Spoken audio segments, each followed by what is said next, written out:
Jom saya sharekan bagaimana cara nak buat kuih yang sedang viral dari negara Thailand ni. Saya tak berani nak sebut nama kuih ni, takut tersilap sebutan.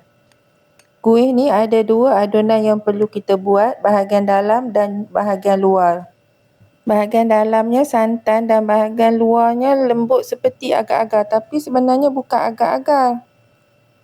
Sebelum saya mulakan, saya nak share tentang tepung kacang hijau yang kita nak guna dalam resepi ni untuk adunan bahagian luar.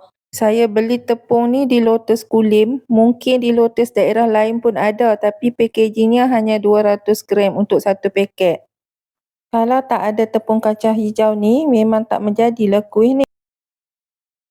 Di dalam periuk masukkan 25 gram gula pasir, 30 gram tepung beras,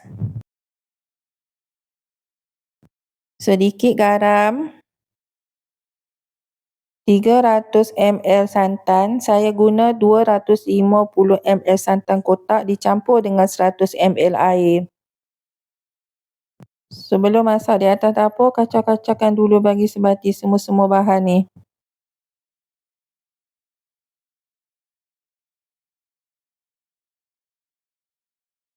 Kacau adunan ni hingga pekat dan nampak licin. Kacau guna api yang kecil.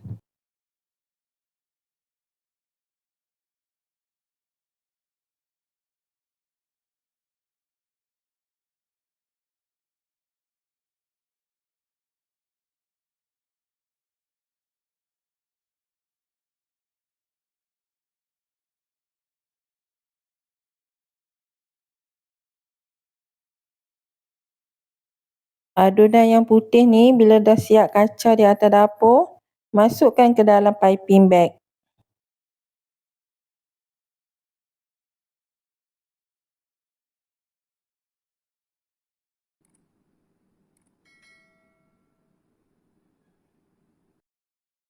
Di dalam periuk masukkan 100 gram gula pasir,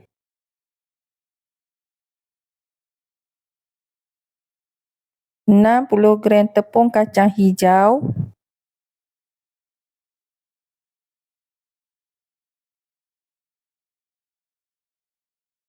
600 gram air yang dicampur dengan pewarna. Untuk hari ni saya guna pewarna pink. Pewarna ni atas pilihan kita masing-masing.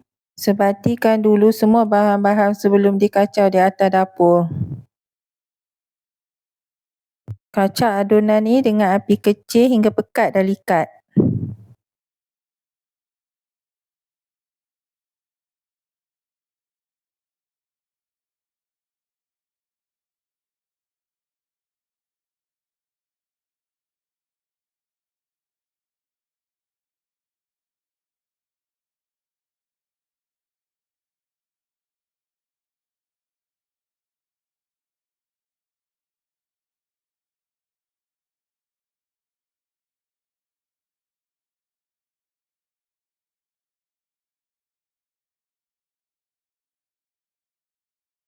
Dah nampak berkilat dan sedikit mendidih, boleh tutup api dapur.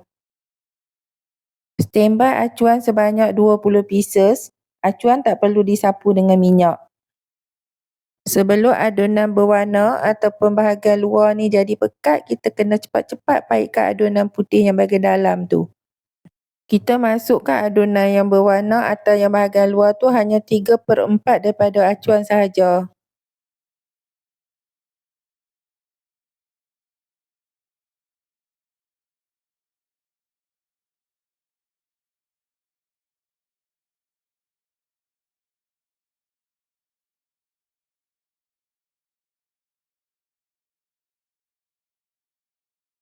Sekarang saya paitkan adunan putih ataupun bahagian dalamnya.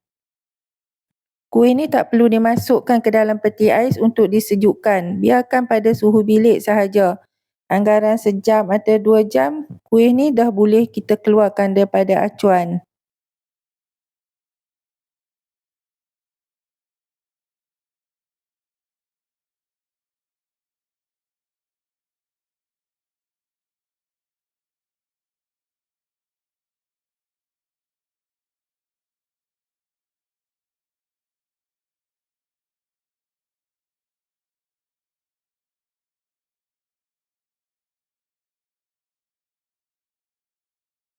Last sekali di bahagian atas, hiaskan dengan kacang hijau tanpa kulit yang telah digoreng.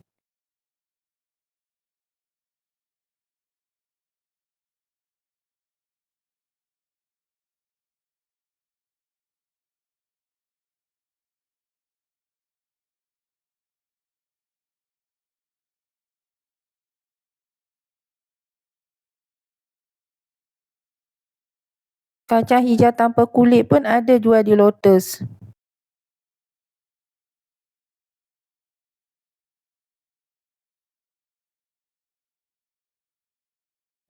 Rendam kacang hijau ni selama setengah jam. Kemudian toskan. Goreng dengan minyak hingga agak keperangan.